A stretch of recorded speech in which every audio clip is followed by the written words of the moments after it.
The first time I saw him, the night tasted like pomegranates and rain.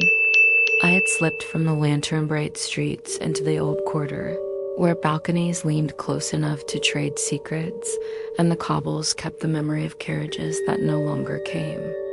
I wasn't meant to be there. Decent girls were home by the second bell, but the air was warm and velvet thick, and something in me refused to be folded away. Music drifted from a shuttered window, low strings, patient and aching. I followed the sound past a wrought iron gate and into a courtyard drowned in shadow. A fountain whispered in the center, throwing up a thin silver thread of water. That's when I felt it, the distinct sensation of being noticed. "Careful," a voice said, smooth as silk over a blade. "There are thieves about." "I have nothing worth stealing," I answered and turned. He stood half in darkness, tall and spare, dressed in black that drank the moonlight.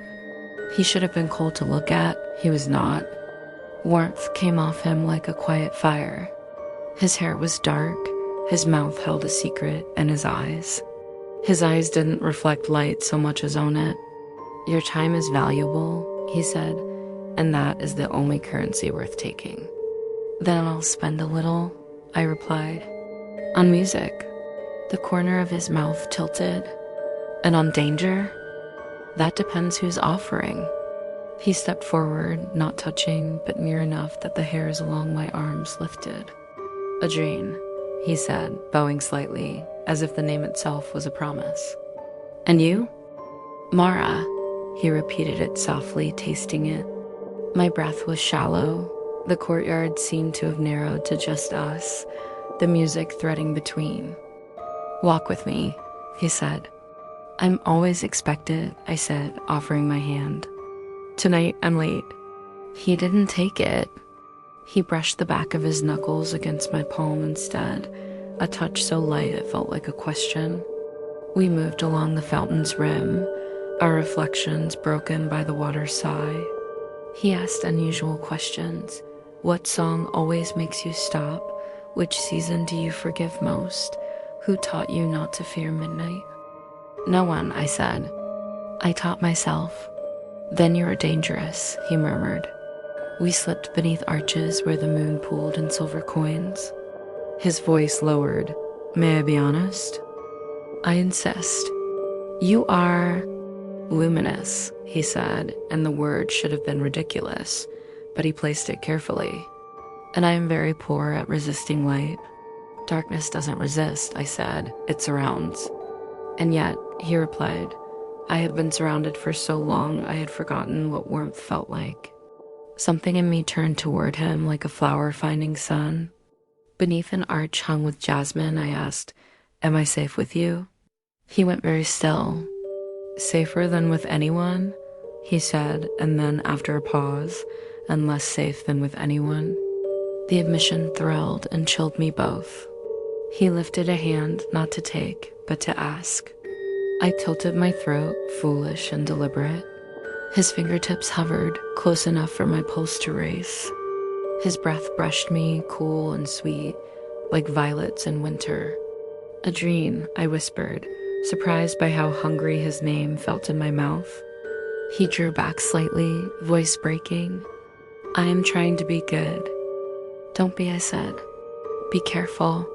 He laughed, soft and disbelieving.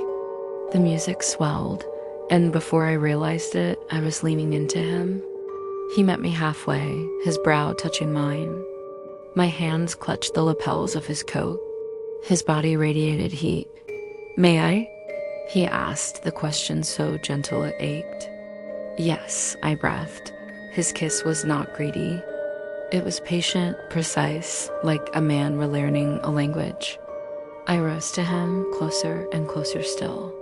When his hand settled at my waist, my name trembled in his throat. When I slid my palm to his neck, his pulse betrayed him, quick, urgent, human. I didn't notice the cold until he pulled away. It wasn't the night that chilled me, it was the absence of him.